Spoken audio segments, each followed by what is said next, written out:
Hey, this is Brad. We know there are a lot of things competing for your time. However, if you've taken the time to listen to our podcast and you like what we're doing, we'd love it if you would subscribe, review, or rate us. Thank you so much. Welcome to Corner Table Talk. No, this is not a mistake or an error. Brad Johnson is taking a bit of a break from his hosting duties this week.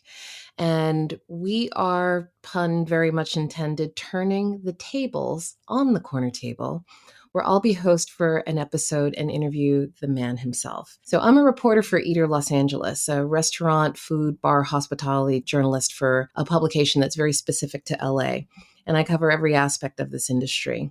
And so if it's happening in hospitality in Los Angeles, my team covers it. And that is where I met Brad Johnson, who I first interviewed back in 2018. And in 2018 is when we became colleagues, but I'm now happy to call Brad Johnson a friend and very much look forward to this conversation. I hope you'll enjoy getting to know more about him, and so that you can see the span of his career and his influence in and outside of the hospitality realm. So if you don't know, now you will know. Brad Johnson is a hospitality entrepreneur and second-generation restaurateur who opened many notable restaurants, bars, nightclubs, all in Los Angeles, Las Vegas, New York, throughout his 40-plus year career.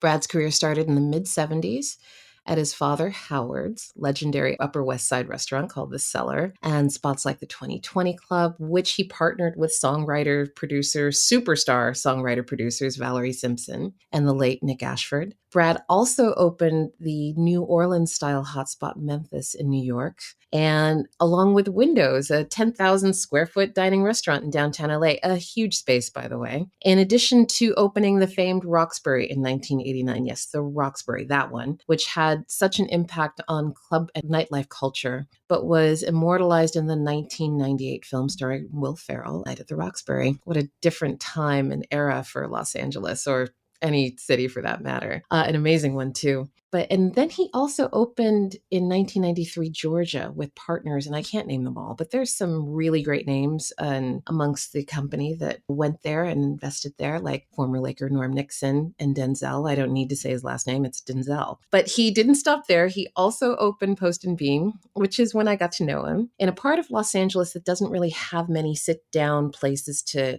have a cocktail or a full coursed meal. It's in a homey, cozy nook of Los Angeles and in a historic Black neighborhood that's now an award-winning restaurant, which he left behind in 2019. Post and Beam also received the 2020 Jonathan Gold Award, which is a true honor that bears the name of LA's beloved and late food writer. And because Brad doesn't sit still, he launched a podcast in 2021, the one that we're on right now, Corner Table Talk, where he talks about food, drink, culture. And I have to say the guests have been amazing. From Ta-Nehisi Coates, Chef Marcus Samuelson, Fab Five Freddy, Regina King. I feel very blessed to have been a guest with such amazing company and on a podcast where conversations flow so freely and provoke so much thought. So please welcome Brad Johnson. Thank you, Mona. And I feel like my job is in jeopardy now.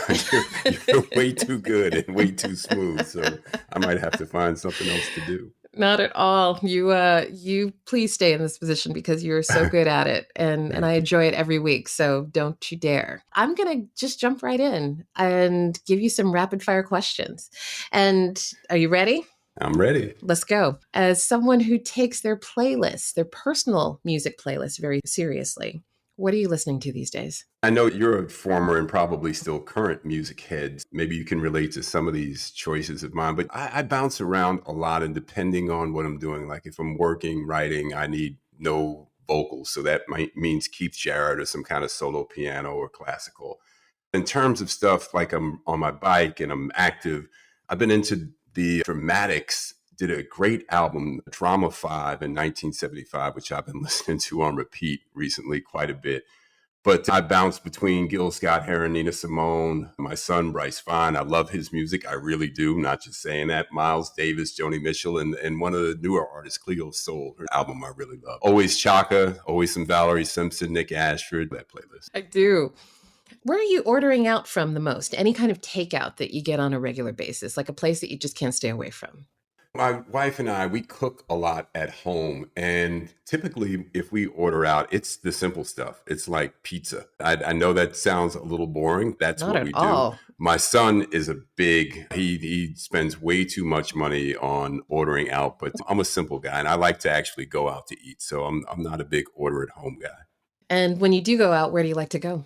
Depending on where I am, my wife and I have been spending a lot of time in Miami. We're renovating a house there. So I've been out a little bit as COVID has started to lift, although Florida, in some cases, you would know that there was a pandemic here. But we've been to the Red Rooster, which is phenomenal. The room is absolutely beautiful. I went to a pop up last week. A very talented chef and his wife are doing called Rosie's, which was fantastic. I'm also a big fan of Jamaican food, and there's a place here called Finger Licking that I love. For a fancy dinner in Miami, I've been to the Satai. In LA, I like to meet friends at the Tower Bar for drinks. When my wife and I landed last weekend, we went right from the airport to Doolin's and got some fried chicken, greens, and macaroni and cheese. And we had a great dinner with my former partner and chef Govind at the Lobster Sunset on Friday night. Oh, That was pretty nice. special. Yeah. All special places, I know. If you had your choice when you're going to one of these places, would it be wine, a cocktail, or beer? I don't mind a cocktail. I'm partial to a good martini. And I also like a little Cabernet here and there. As much time as I've spent around alcohol, I'm not a big drinker. I found that it made it easier for me to stay up, late at night and make sense by the end of the night. So I tended to leave the booze alone. But I'll have a cocktail, maybe a vodka gimlet before dinner or something like that if we're out. That's an old school one that I don't think I've Hmm. ordered in a long time, and they're so good. Vodka Gim. And then back to the things that you're listening to. Are you checking out any other podcasts? I am. Yeah, I love the one I think I listen to the most often is the New York Times writer Ezra Klein. He's such a smart guy.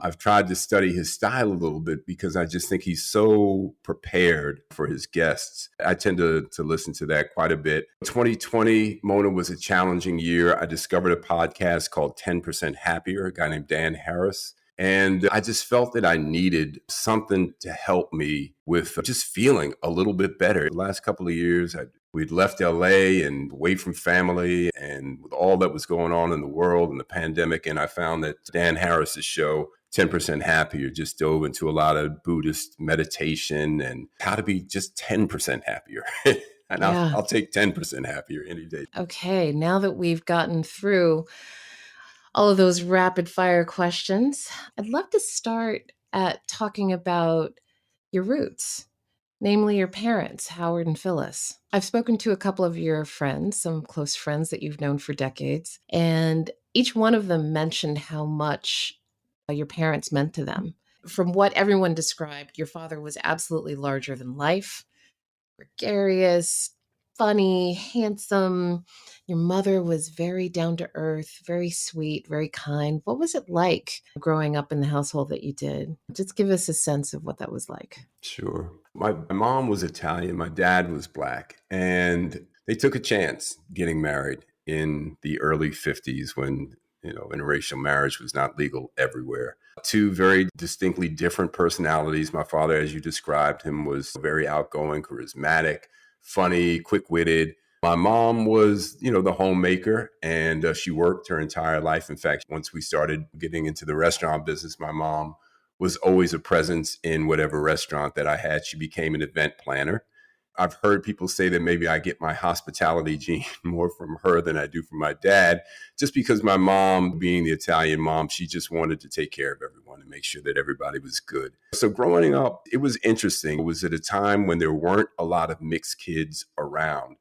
And I think, to be quite honest, I suffered from a little bit of an identity complex. I didn't look like the other kids, neither the white kids or the black kids necessarily, but I identified with the black kids because those were my friends. That stayed with me for a while. And that was a little bit of a challenge I found, even as I got older, that stayed with me, just wanting to fit in. And how did you navigate that, developing your sense of identity? You strike me as someone who, well, you don't strike me. I know you to be someone who knows very much who they are. It took a while. My parents split up when I was about 11 years old. We had moved from New York City to New Jersey. And we're living the suburban life in Inglewood, New Jersey. Then my parents hit a rough patch. and split up. And then I acted out. I went from being a really good student to a terrible student and skipping school. I found that I had to find the troublemakers to make myself known as definitively amongst them. And it got me in trouble. Fortunately, my parents, although they were separated, still were paying attention. And they sent my ass away to school. They sent me to an all boys school in Meriden, New Hampshire, which is in the middle of nowhere. And it saved me. It really saved me, Mona, I have to say. In hindsight, I was headed for trouble, and it turned me around. It gave me a little room to grow and mature while I still carried some of that insecurity in terms of how I identified myself internally. I think I always projected a certain level of confidence, even though I was very shy and insecure. It gave me a little bit more room to mature. So I felt once high school was behind me, I felt a little bit more equipped to handle my insecurities. Got it. So from there, you went to University of Massachusetts at Amherst. Mm-hmm. How did you make that transition? What was that like for you? What year did you That get was, there? I finished high school in 1975, Mm-hmm. and I got a basketball scholarship to UMass. So that made the decision quite easy. It was a Division I program where Julius Erving had gone to school, and he was one of my heroes on the court. So that was an easy yes. They also happened to have an outstanding restaurant management program. And my dad, by that time, had purchased the cellar. So I thought if the NBA didn't call, I could always get a job, go back to my old dishwashing job with my dad at the cellar. When you were doing your dishwashing, how old were you when you started those tasks? 16, I think. Oh, Yeah. wow. And what was that like for you? It was great. It was being in a room. It was the early 70s, and it was the Black is Beautiful generation. It was the first generation of beneficiaries of the civil rights movement. You had the editors to be the Susan Taylors, Bruce Llewellyns, the Arthur Ashes, the Ashford and Simpsons, Phyllis Hymans, the Isley Brothers, all the Black elite. It was before Black folks started to really migrate to other places. We still congregated in one room. So you had the local mailman and the high flying corporate guy all in one space. It was just so dynamic. The fashion, the clothes, the cigarette smoke, all of it. I loved it. Back when that was a factor. Yeah, we're going to go to UMass in a moment. But now that we're talking about you witnessing all of this at a very young age amongst the Black is Beautiful era with all these superstars, what did you take in the most when you were seeing this? My family is originally from New York too. And if there's one discussion that I remember having with my uncles was how the cellar was on the Upper West Side, which blows people's minds today. They're like, excuse me? But yeah, it was a youthful, young place where retail stores were open until 1, 2 in the morning because that's just the nature of the people who frequented them because they lived there and would go out to a bar and then, I don't know, pick up groceries or something along the lines. What a shift in New York culture, of all places for your father to have a club. What do you remember most about that place? There's so much. My takeaway from that time, so many lessons that informed me and continue to inform me. It could be as simple as I was standing next to a friend of mine. He was a hustler, actually, and a street guy. I was telling him after I'd been at the cellar for some years and we were sold out every night, the room was packed, and I was standing there with him and I said, man, I want to go open up a place. I want to open up a place twice as big as this. He looked over at me and said, man, sold out is better than half full. And, I just never forgot that. The lessons, Mona, came in so many ways. I remember when I joined my dad after college, my age group then found the cellar as well. So we had his generation and my generation combined, and our sales just went through the roof. I was booking the bands, R&B bands like Keith Sweat, Platinum Hook, Najee, Melissa Morgan, and the New York City Jazz Festival was in town. And we decided my dad wanted to switch to jazz for one weekend. We went from standing room only crowds to like dwindling crowds to nobody.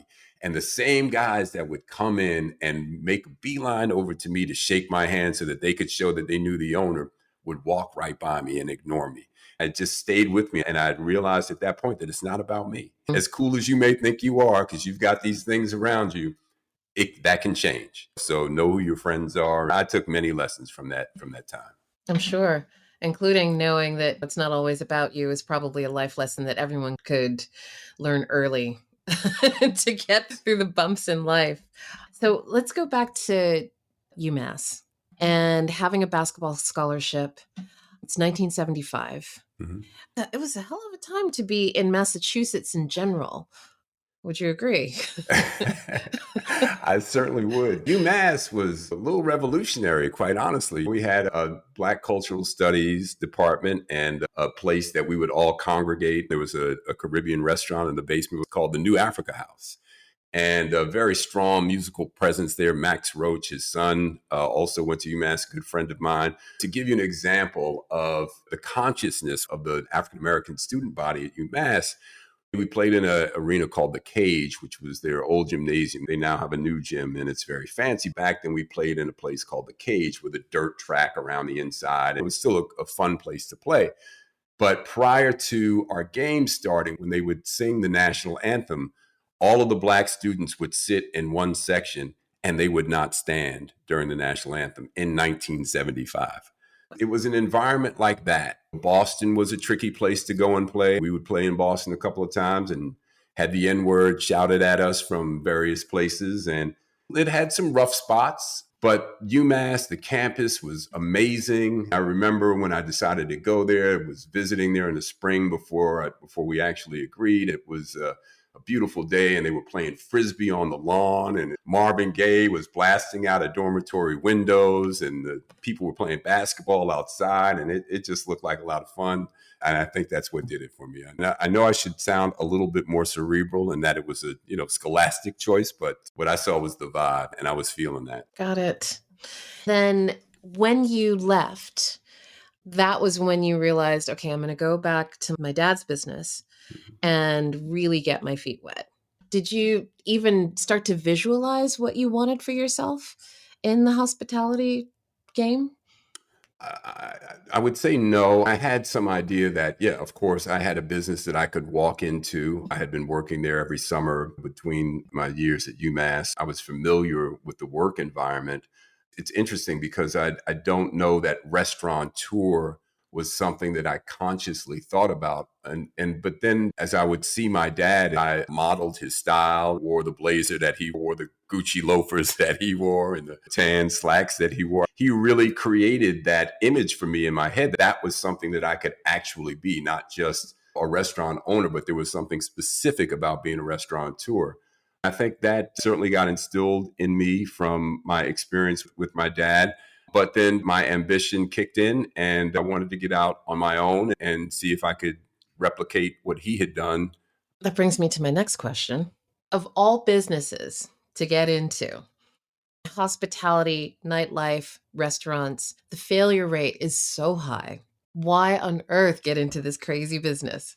Yes, and maybe the failure rate that we see today was the same back then, but there was not as much conversation around it. The world was simpler then. It was just something that came naturally to me. Once I'd spent time in the cellar, I realized that I had gained some knowledge and I had a knack for being in a room and knowing how to make a room work. I had some interest in music. I was booking the bands at that time and I enjoyed doing that. And I always loved music. That was something I thought about. But when the opportunity came to pursue my own place, which just happened in a very funny way, I happened to get stood up by a young lady who was supposed to take me to a Knick game. Back in those days, you didn't have cell phones, so you had to Right. wait at home for your phone to ring. It was 7:30, 7:40, and the game starts at 7:30, and she, hadn't called.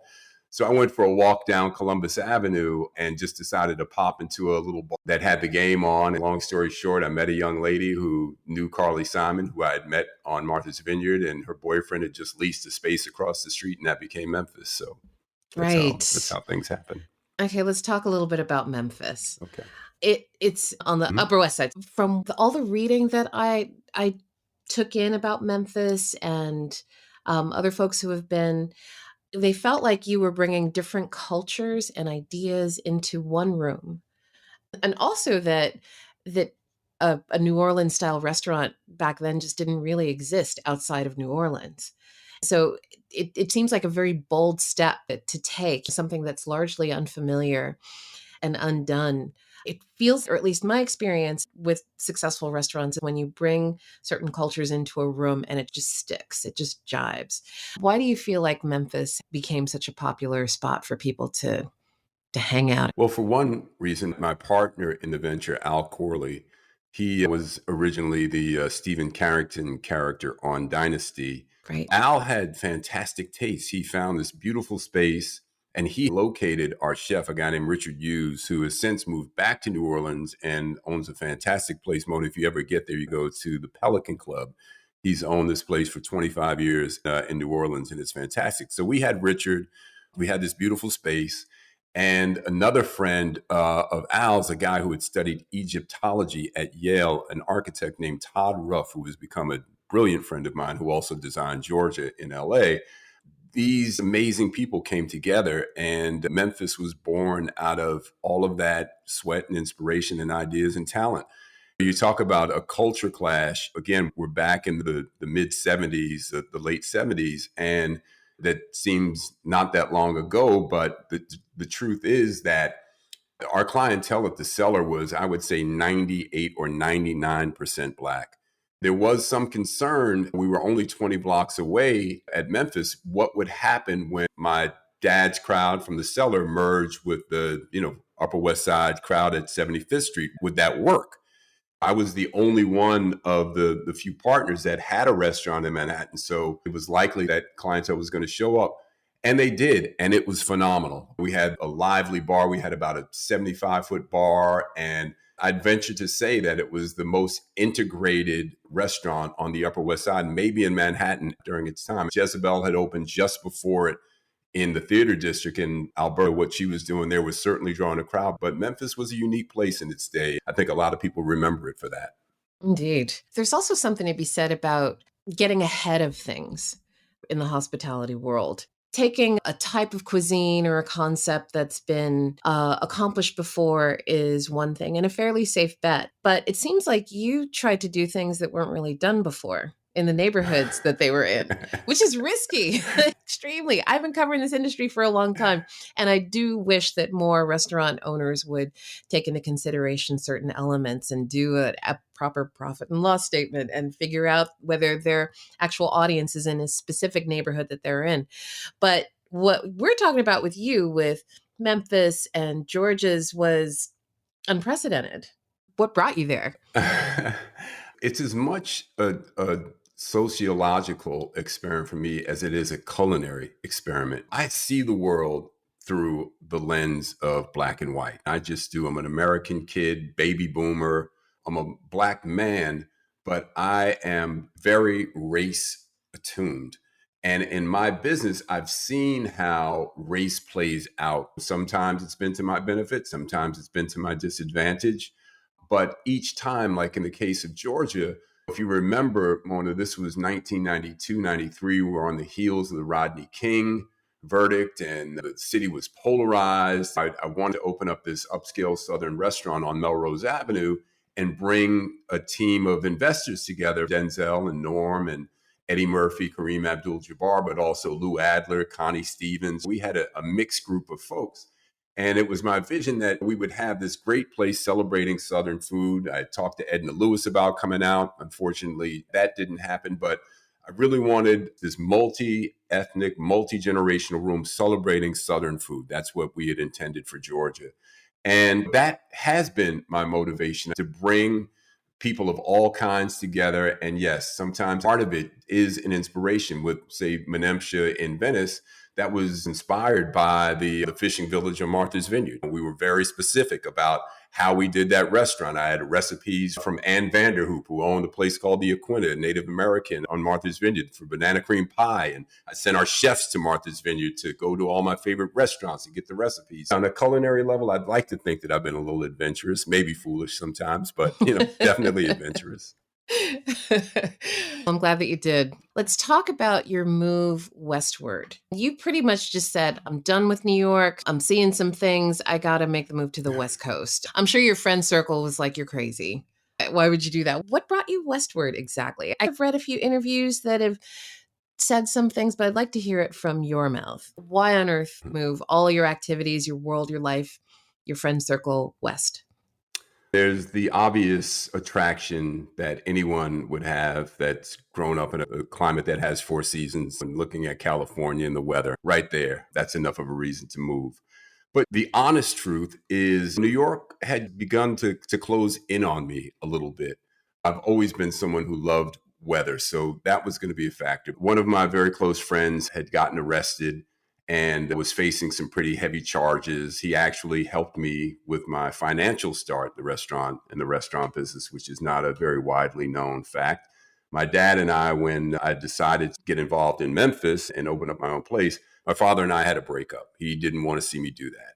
So, other than the money that I had saved from bartending and the tips that I made and the little bit of salary I managed to save by working at the cellar, I had to borrow money in order to, have enough money to invest in Memphis. And this particular friend arranged a loan for me of what they, call street money. I took it, and it was the only money. I couldn't go to a bank. I didn't have anything to show. Life in New York had just started to make me feel like I was ready for a change. I'd played against Norm Nixon in college.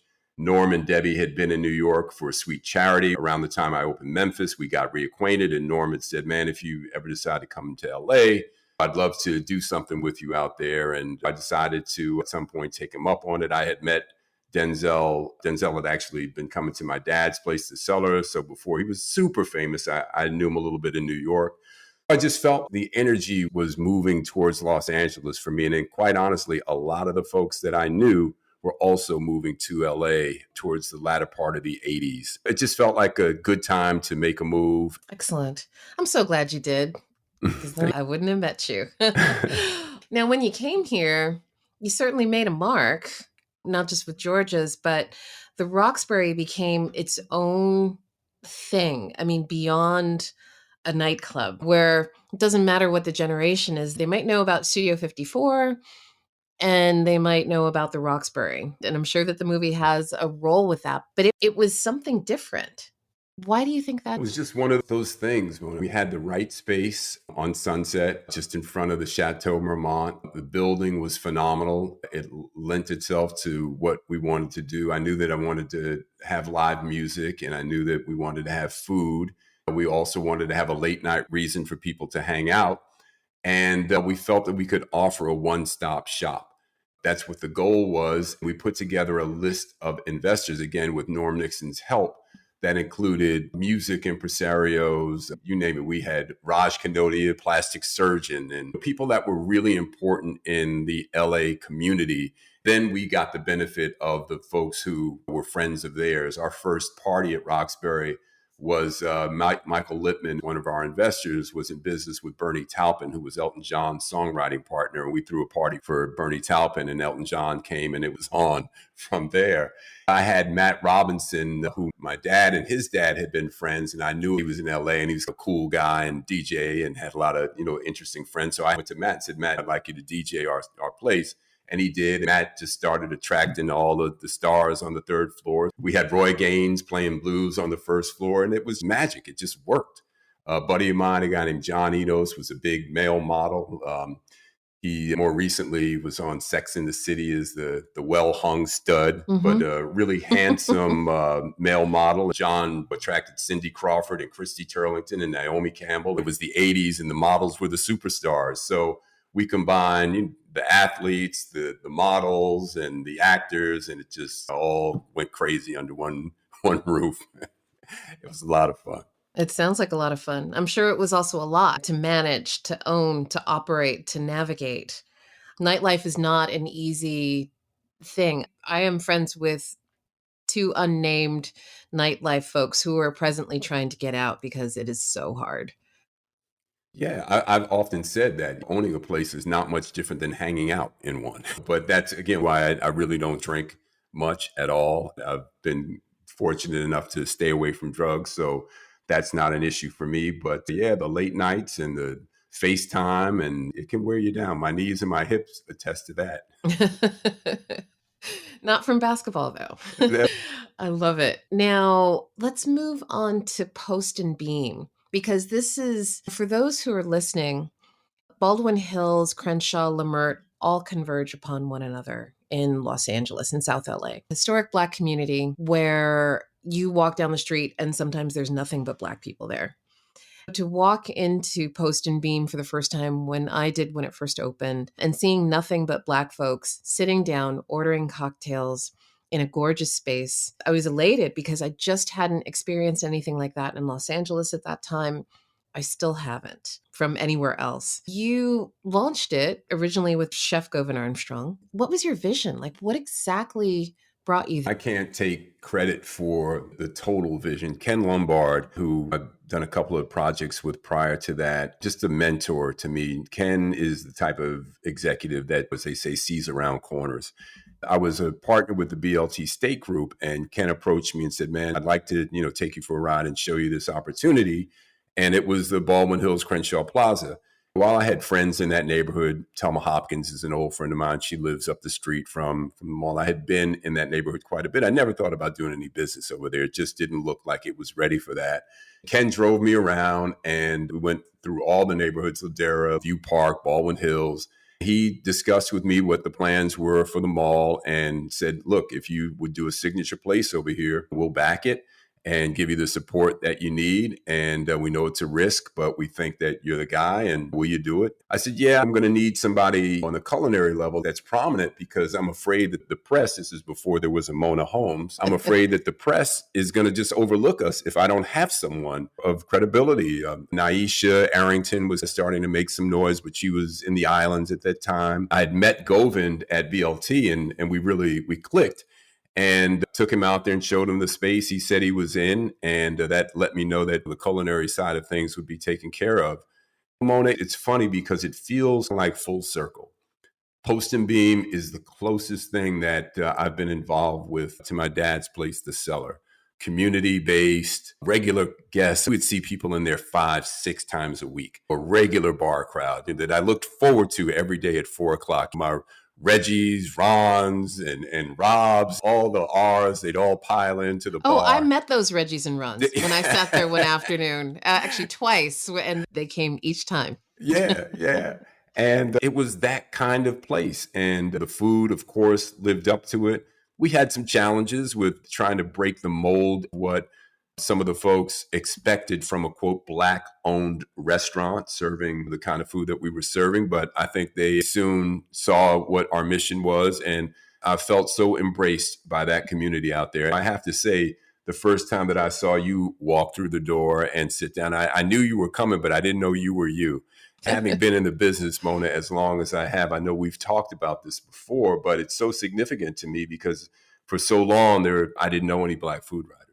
So to have met you in the last few years and the fantastic piece that you wrote when we were signing off at Post and Beam, that really was a great exclamation point on the run that we've had there. So thank you for that. Of course, this is what I do. Also, too, I'm happy to say I have a great relationship with Chef John Cleveland, who took over after Chef Govan Armstrong, who I think is not only one of the loveliest people, but just adds a very wonderful, calming presence and helming a great ship. That's Post and Beam.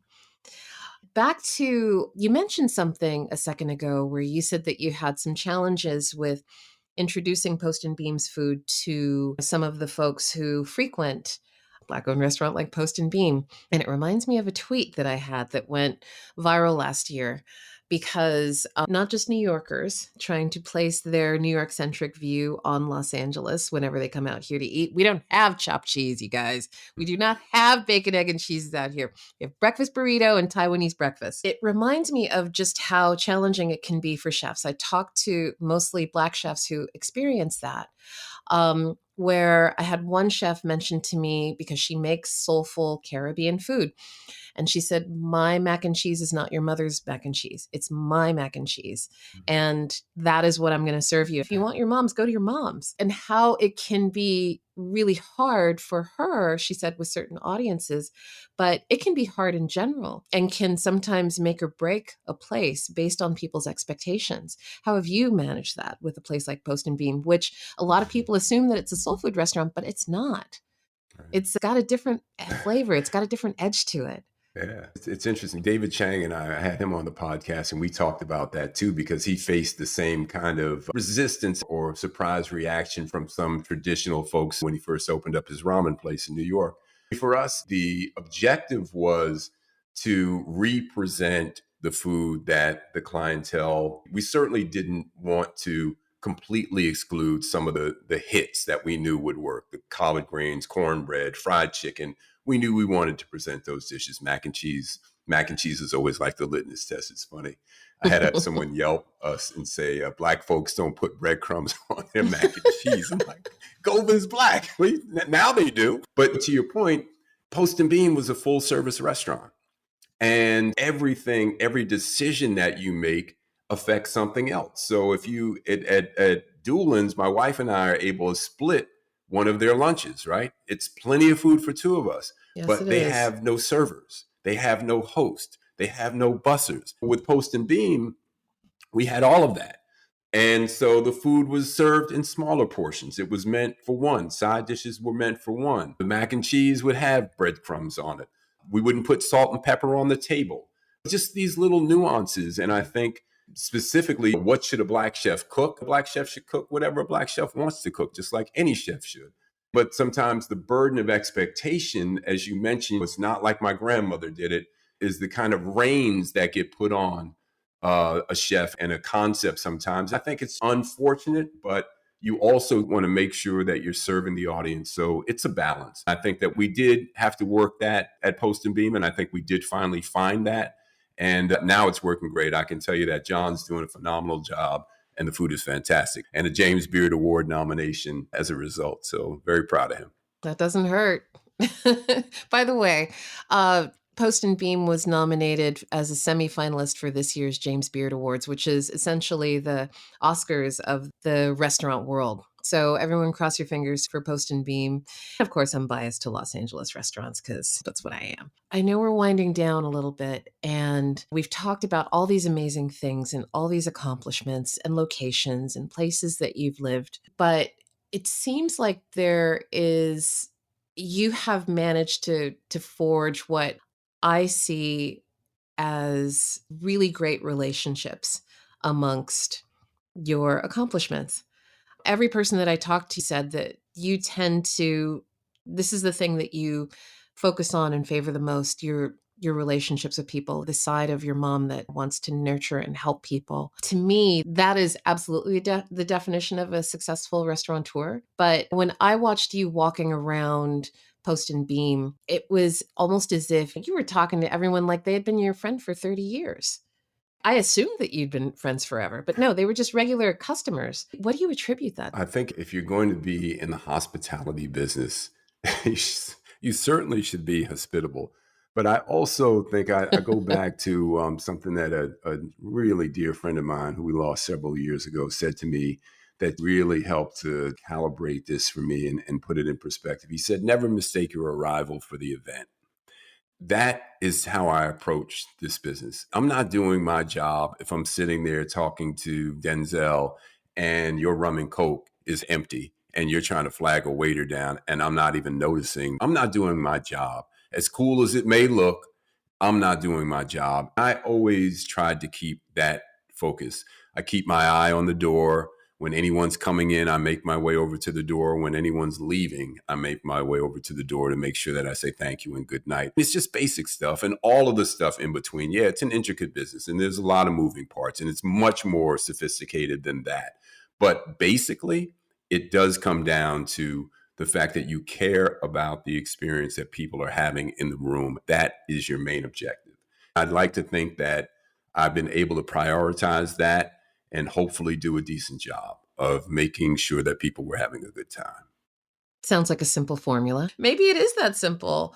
And definitely something that I see that's missing, especially now that restaurants right now and bars and cafes are experiencing such a shortage with labor, with a lot of people having left the industry. And it's hard to engage in that similar manner. I absolutely see that as a missing right now and hope that restaurants are able to figure that out. Another thing that I really appreciate about you is how everyone that I interviewed before this actual interview said, "Oh, you have to ask Brad about when I walked into George's and there was Dr. Dre, and at another table there was Steven Spielberg. And then at the cellar there was Lisa Morgan and Luther Vandross's band and whatnot. You've never told me any of these things. You don't get starstruck, like, ever. I think even one of them said, "Oh, I was playing basketball with Brad." All of a sudden he goes downstairs because someone was buzzing the buzzer and up comes Whitney Houston. You've not told me any of these things at all. But there's all these amazing, iconic figures that have floated in and out of your life, but you just seem very unfazed by any of it. I wouldn't say that I'm unfazed. I'm like anyone else. I can get excited about being in the company of certain people. But I do know, Mona, that after 40 years of FaceTime and greeting people, people are just people. I've been really fortunate to get to meet some good people, some well known and some whose name nobody knows. I value the no-name people as much as I value the people with names. I feel fortunate in that regard. And I think that's just one of the benefits of having been in a business that people come to and hopefully come back to. Yeah, indeed. And last question. I couldn't have an interview go by without talking to you about your family, about your wife, Linda, and your son, Bryce. I know better than anybody when you're taking on things that are ambitious, you having a partner who believes in you and supports you is a requirement. Yeah. And to have a son that's got talent, everyone I spoke to talked to me about the beauty of your relationship with Bryce and how it's just become such an amazing thing because you two are so tight. How does that factor into you being able to do it? Linda changed the game for me, no question about it. She has a financial background, former CPA, former auditor with Arthur Andersen. So she taught me the value of numbers. I had been in the business kind of superficially prior to that. I just enjoyed being in the room and making sure everybody was cool. I really wasn't paying attention to the structure of the deal. And she came into my life and changed that. And we continue to work together. And we have just a beautiful marriage. I couldn't be more lucky. She's got great taste, a great eye. She's designing a house for us over in Miami, a mid-century modern house. And her talents are on full display there. You'll have to come see the house when we're done. Bryce is just a beautiful guy. He is a musician, so that's not an easy field that he's chosen, but he's managing to shine. I really love the way that he connects with his audience. And we talk about that. I think it's something that I'd like to think that we have in common, although our venues are different. There's a desire to connect directly with people. I see him do that. I've gone to his shows, Mona, and it's a couple thousand people screaming back every lyric to every song of his. It's just a beautiful thing to watch. I couldn't be more proud of him, but I'm just really happy with the young man that he is. And he's taking it in stride, and I just love him. And I feel really fortunate. Good friends, good family. I'm a happy guy. Yeah, I hear that. Brad Johnson, thanks for joining us on the Corner Table Talk podcast. Am I out of a job now? Mona Holmes has my job. Absolutely not. Please keep doing what you're doing and bringing us all of these amazing conversations that have inspired myself and all of them. Thank you, Mona. And you too. I really enjoyed doing this with you. And thank you for taking my seat. I appreciate what you do. Thanks so much. All right, Ambassador Shabazz. What did you think of that conversation? It's really wonderful. First of all, welcome to the Corner Table in this capacity. I enjoyed you some sessions back when you were the guest.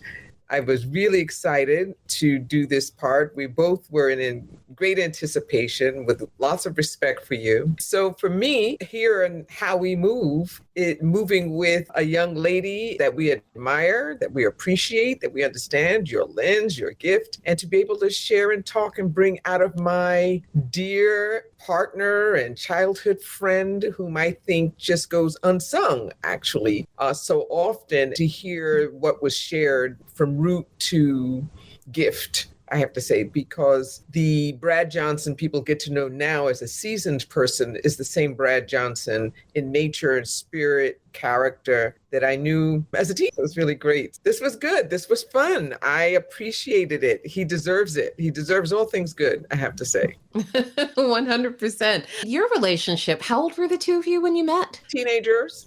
Because Goodness. again, New York, you and I, when we had a pre-talk, zip codes don't determine the line of engagement. They can in other towns. I live in Louisville, Kentucky, and there's zip codes and regions and districts. But New York, it's a little bit more fluid based on whatever's going on. And so our paths crossed very early and then continued both with our parents respectively, and we're all part of that wave that went from New York to Los Angeles, and that kinship forged an even stronger family ship away from home, as we were all involved in business and balancing family and 3 generations of a family and all of those things. Yeah, indeed. Those conversations and connective tissue that happen over a lifetime can absolutely form who a person is and how they occur in the world. And so I'm sure that Brad's had quite an influence on you and you to him. First of all, the relationship that we have,